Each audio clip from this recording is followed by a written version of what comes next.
Today we join in sadness to honor our dear friend, President Carter, for his extraordinary years of principled and decent leadership and his courageous commitment to civil rights and human rights.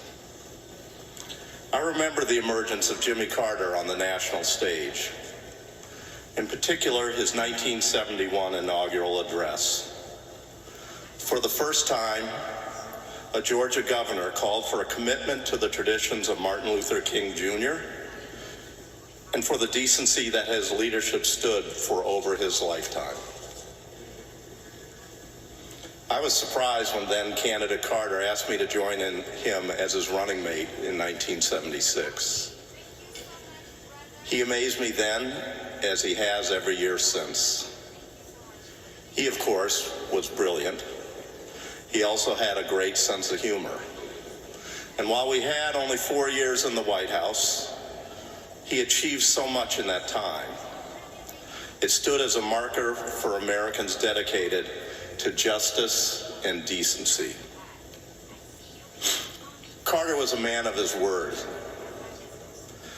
I remember when he talked about the concept of the vice presidency. I told him I'd like to do it and had only 2 requests. I wanted to make a real contribution, and I didn't want to be embarrassed, as many of my predecessors have. He agreed, welcomed my full participation, and directed his staff to treat me as they would him. He was very careful to protect me from the frustration and too often humiliation that had cursed the lives of many vice presidents. I want to thank the president for the good choices he made with his key personnel. We don't have time to mention many of them, but Stu Eisenstadt comes as close as possible to rivaling President Carter's formidable work ethic. Hamilton Jordan and Jody Powell were blessings every day, to me, to the president, and to the nation.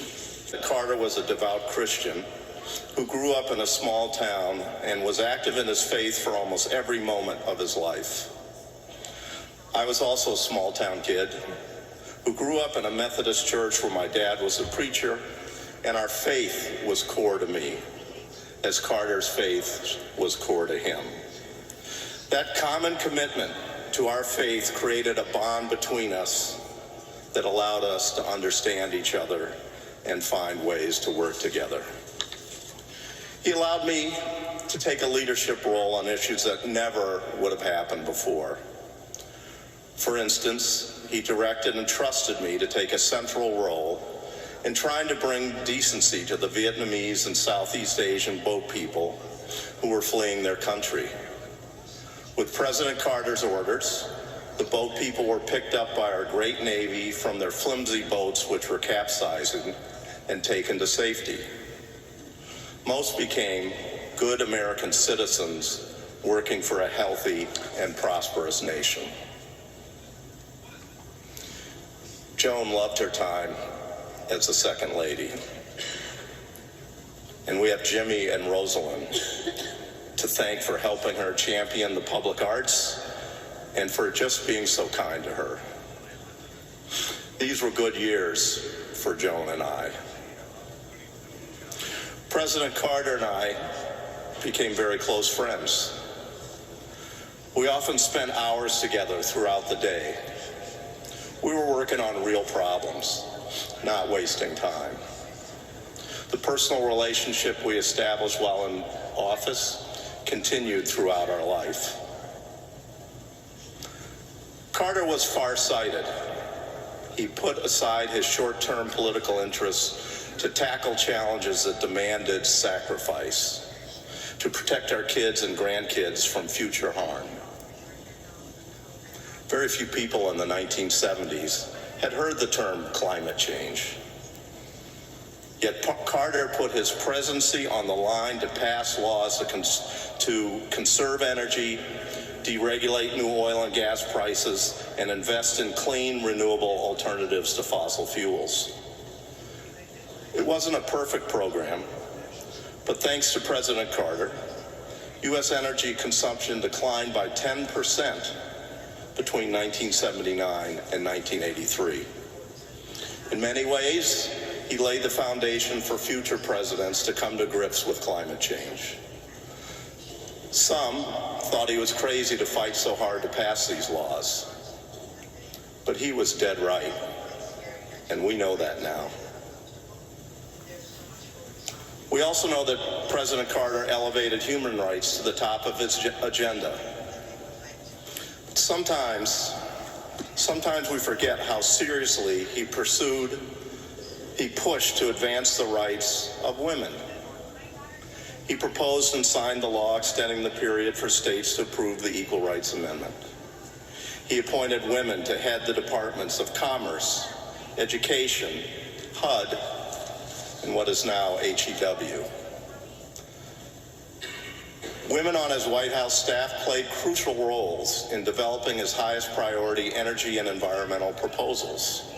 And he dramatically increased the ranks of female circuit and district court judges, including Ruth Bader Ginsburg.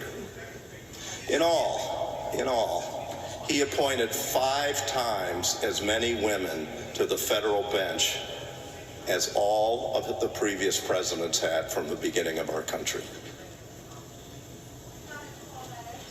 2 decades ago, President Carter said he believed income inequality was the biggest global issue. More recently, in a 2018 commencement address at Liberty University, he said, "I think now the largest global issue is the discrimination against women and girls in this world." He concluded that until stubborn attitudes that foster discrimination against women change, the world cannot advance, and poverty and income equality cannot be solved. Towards the end of our time in the White House, the President and I were talking about how we might describe what we tried to accomplish in office. We came up with a sentence which remains an important summary of our work. We told the truth, we obeyed the law, and we kept the peace. That we did, Mr. President. I will always be proud and grateful to have had the chance to work with you towards noble ends. It was then and will always be the most rewarding experience of my public career. Thank you.